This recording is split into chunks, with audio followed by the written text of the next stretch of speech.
The metal screech of power tools cutting through steel echoed across Tom Brennan's ranch at 6:15 a.m.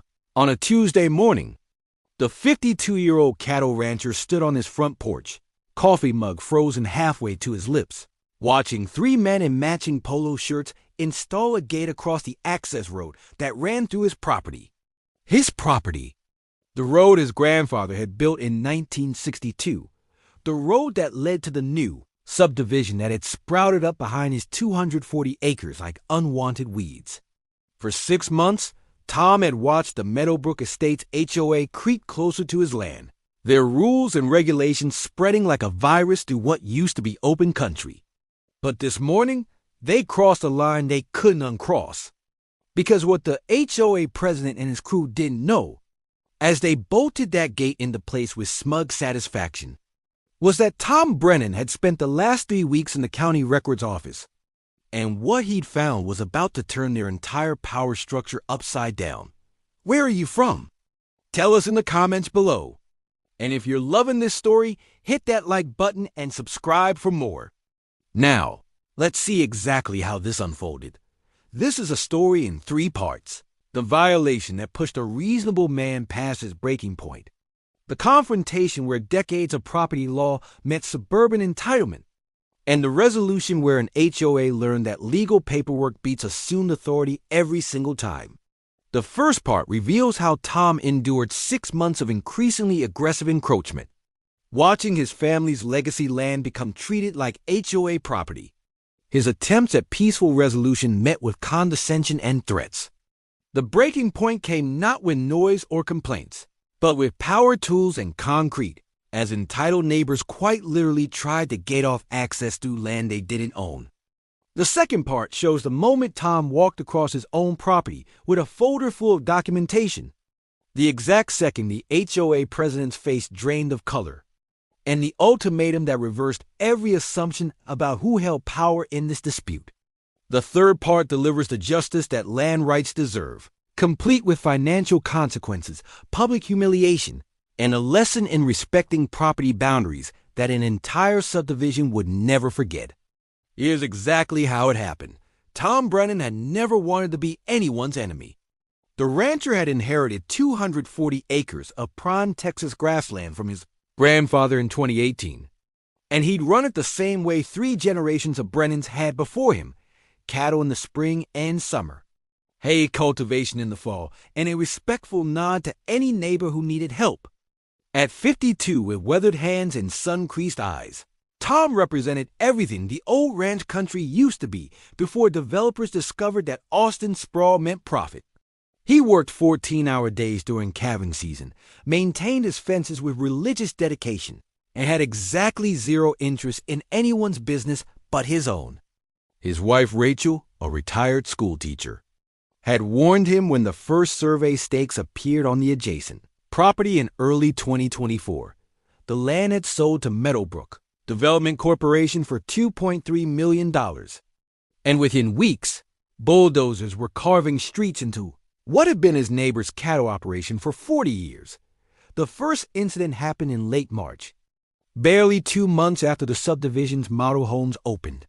Tom had driven out to check his western fence line and found fresh tire tracks cutting across his grazing pasture, the grass torn up in deep ruts that led straight from the new subdivision toward the county road.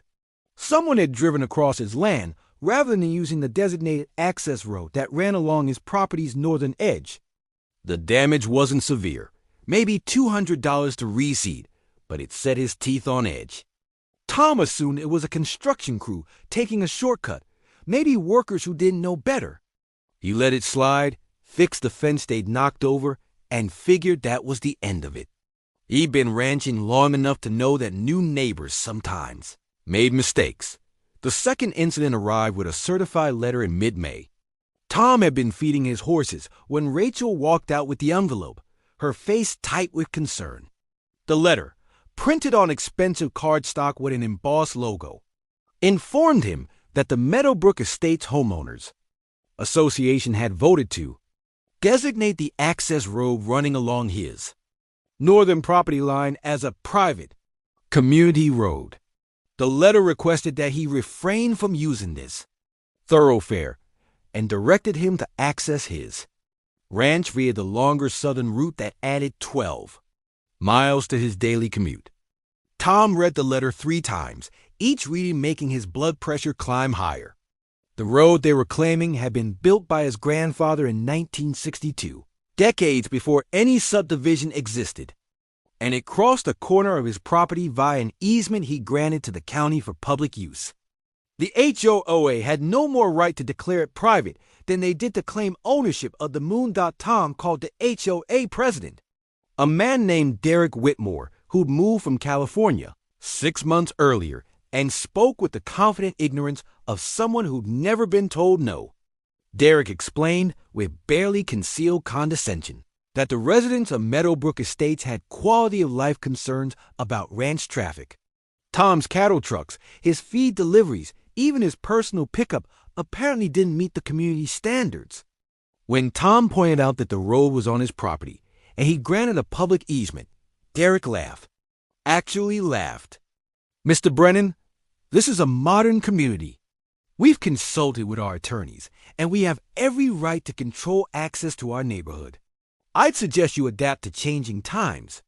The call ended with Tom gripping his phone so hard the case cracked. The third incident came at 6:15 on that Tuesday morning in late June. And it wasn't an incident at all. It was a declaration of war. Tom watched those 3 men in Meadowbrook Estates polo shirts install a steel gate across the access road, complete with a keypad lock and a large sign reading "Private Road, Meadowbrook Estates Residents Only." They were working on his property, installing permanent structures without permission, blocking access to the public easement his grandfather had granted 60 years ago. Tom stood there for a full minute, watching them work, feeling something shift in his chest. He tried patience. He tried reason. He tried explaining property law to people who thought HOA bylaws trumped deeds recorded before they were born. But what they'd just done wasn't a request or a suggestion. It was theft, plain and simple. And Tom Brennan was done being reasonable. Rachel found him that afternoon in his office, surrounded by papers. "How bad is it?" she asked. Tom looked up, and for the first time in 6 months, he smiled. "It's not bad at all. It's perfect." Because they just made the biggest mistake of their lives. He'd spent 3 weeks at the county records office, and what he'd found was better than he'd hoped. The access road wasn't just on his property, with a public easement. The gate they'd installed, the section they declared private, sat entirely within his property boundaries. No easement, no shared access, nothing.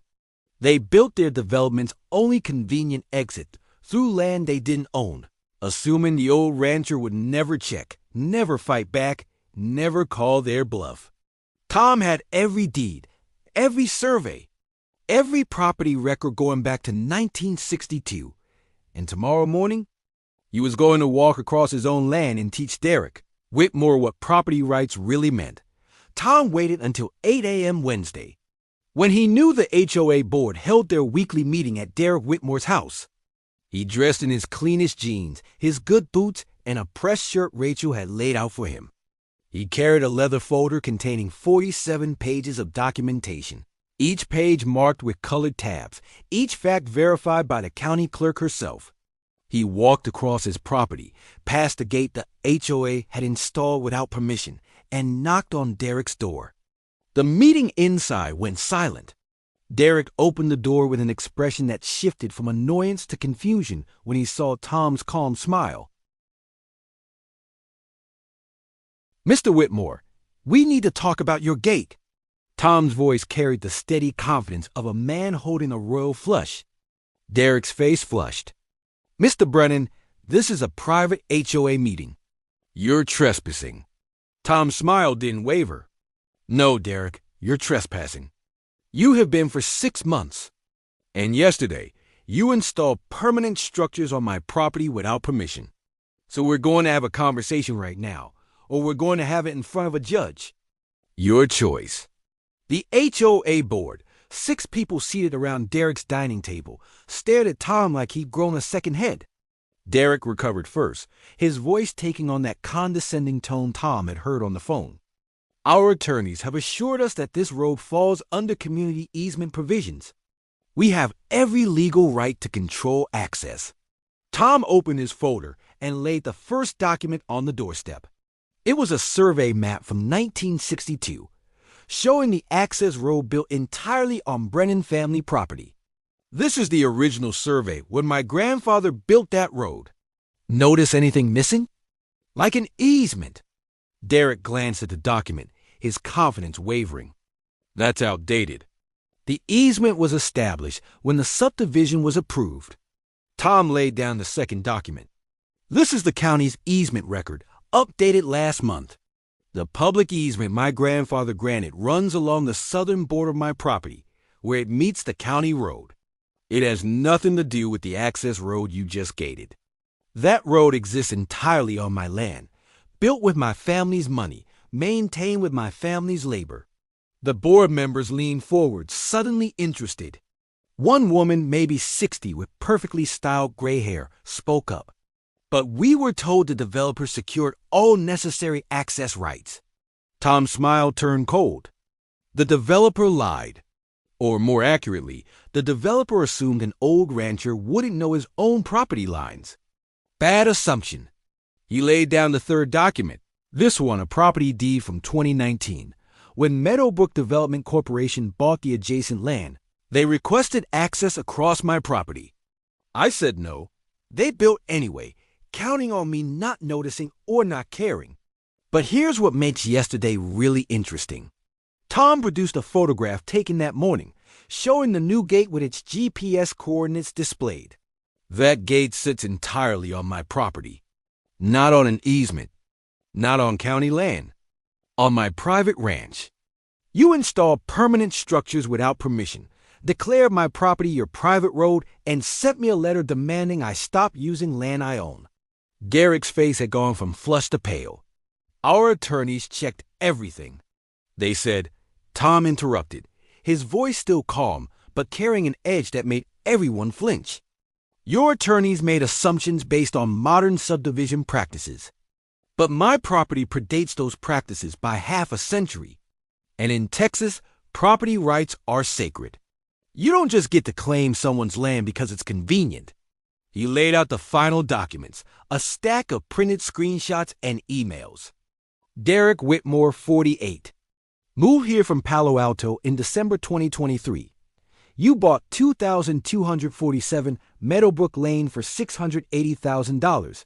You became HOA president in February 2024. Exactly 6 weeks after moving here. You have 3 members on this board.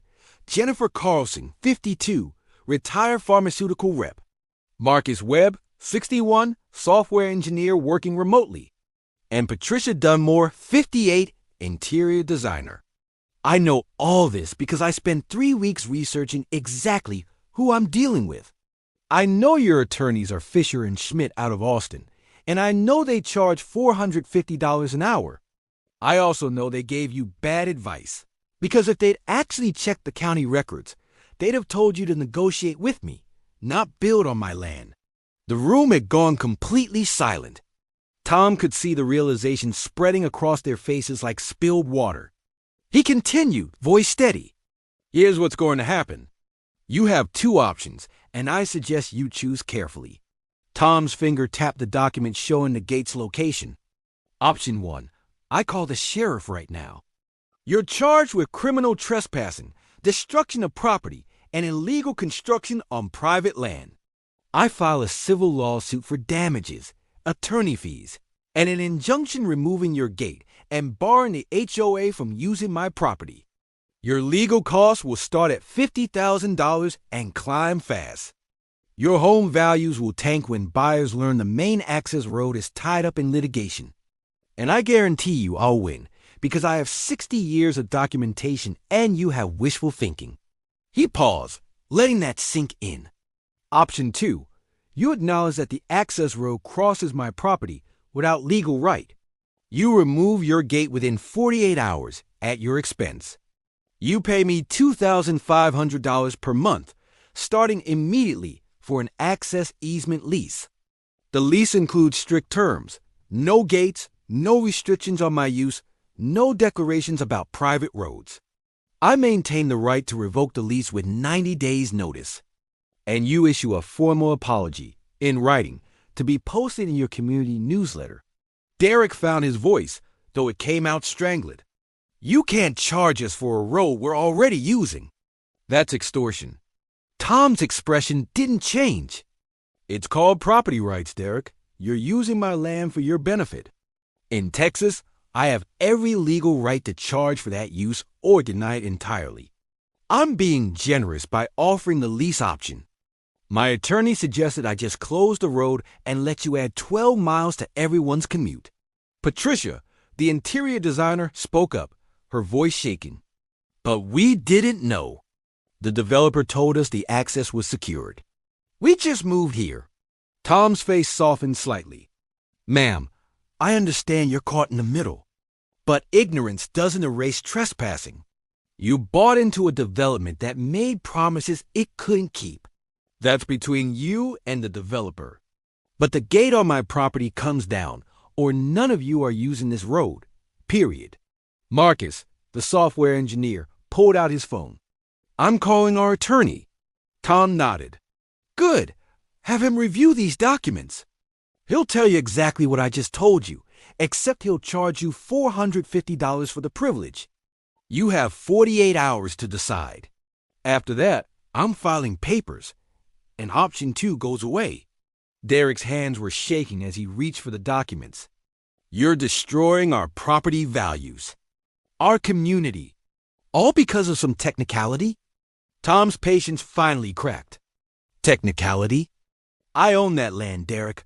My grandfather cleared it, graded it, and paid it with money he earned raising cattle. You moved here 6 months ago and decided you own the neighborhood, including land that doesn't belong to you. You laughed at me when I called. You sent me letters demanding I stop using my own property. Yesterday, you installed a gate to lock me out of land I've maintained for 60 years. So no, this isn't about a technicality. This is about you learning that the world doesn't reorganize itself around your convenience. Tom gathered his documents and stepped back. 48 hours. Remove the gate and agree to lease terms. Or explain to your neighbors why their home values just crashed because you didn't bother checking who actually owns the road they drive on every day. He turned and walked away, leaving 6 people staring after him in stunned silence. Behind him, he heard Derek's voice, no longer condescending, saying something about calling an emergency board meeting. Tom smiled. They'd choose option 2. They had no choice. The next 48 hours moved faster than Tom expected. Within 6 hours, Derek called, his voice stripped of its previous arrogance. The HOA board had consulted with their attorney, who confirmed everything Tom said and suggested they accept his terms immediately before he changed his mind. The gate came down that Thursday, removed by the same crew who'd installed it, this time working under Tom's supervision to ensure they didn't damage anything else. Derek showed up personally to oversee the removal, unable to meet Tom's eyes. But the real reckoning came that Saturday morning. Tom stood at his fence line, watching as the HOA held an emergency community meeting at the subdivision's clubhouse. Through the windows, he could see Derek standing at a podium, gesturing helplessly while 75 homeowners demanded answers. The story had spread through Meadowbrook estates like wildfire. Their access road sat on private property. Their HOA had illegally gated it. And they were now paying $2,500 monthly because their leadership hadn't done basic due diligence. The meeting lasted 3 hours, and by Sunday morning, Derek had resigned as HOA president. Jennifer took over, and her first call was to Tom, apologizing profusely and asking if they could discuss the lease terms. Tom kept the terms. $2,500 per month, paid on the first, no gates, no restrictions. The HOA hired a new attorney to review the agreement, who confirmed it was more than fair given they had 0 legal alternatives. Patricia Dunmore, in a surprising turn, became Tom's ally. She'd done her own research and discovered the developer had known about the property issue from the start, gambling that the rancher wouldn't fight. She organized a class action lawsuit against Meadowbrook Development Corporation, and within 3 months, the developer had settled for $1.8 million, providing partial refunds to every homeowner who'd been sold a property with misleading access promises. The aftermath reached further than Tom expected. A reporter from the Austin newspaper heard about the dispute and wrote a feature story, Rancher versus HOA, When Property Rights Trump Suburban Rules. The article went viral locally, shared thousands of times on social media, with comments overwhelmingly supporting Tom. 3 other landowners contacted him, facing similar issues with encroaching developments, asking for advice. Tom met with each of them, sharing his documentation process and the name of his attorney. 2 of them successfully negotiated lease agreements with their neighboring HOAs. The third discovered their access road actually had a legal easement, but the information helped them set proper boundaries. Marcus Webb, the software engineer, stopped by Tom's ranch one evening in late September, carrying a 6-pack of local beer. "I owe you an apology," he said simply. They sat on Tom's porch and talked for 2 hours. Marcus explained he voted with Derek because he'd assumed the HOA had done their homework. "I moved here to get away from California HOA politics," he said. "Then I immediately helped create the same problem. That's on me." Tom appreciated the honesty. Marcus became the new HOA president in October, and his first action was implementing a policy requiring legal review of any decision affecting property boundaries. 2 months later, Tom stood at the same fence line where he'd watched them install that gate. The access road ran smooth and clear, traffic flowing naturally as residents came and went. No gate, no signs claiming private ownership. Just a well-maintained road crossing his property, with $2,500 deposited in his account every month like clockwork. Rachel joined him, sliding her arm around his waist. "Proud of yourself?" she asked. Tom considered the question seriously. "I'm proud I stood up. My grandfather would have done the same thing. This land has been in our family for 3 generations because we respected it, protected it, and didn't let anyone push us around. That's worth protecting." The subdivision had settled into an uneasy peace with their rancher neighbor. Some residents still avoided eye contact when they saw Tom in town. Others, like Patricia and Marcus, had become genuine friends. The monthly lease payment more than covered Tom's increased property taxes and gave him a comfortable buffer for ranch maintenance. He'd learned that sometimes justice doesn't come from compromise or negotiation. Sometimes it comes from knowing your rights, documenting your claims, and refusing to back down when someone assumes you won't fight. And as Tom watched the sunset paint his 240 acres in shades of orange and gold, the access road carrying its evening traffic across the corner of his land, he smiled. Because property rights, defended with facts and determination, were the sweetest victory a rancher could ask for. Across the country in Portland, Oregon, Emma Rodriguez was pruning her Heritage Rose garden when her condo association president demanded she remove the plants because they violated architectural uniformity standards. Emma, a retired landscape architect who designed award-winning gardens for 3 decades, smiled and pulled out the original HOA covenant from 1987, the one that specifically exempted her unit's garden space from restrictions, a clause she personally negotiated when buying the property 15 years earlier.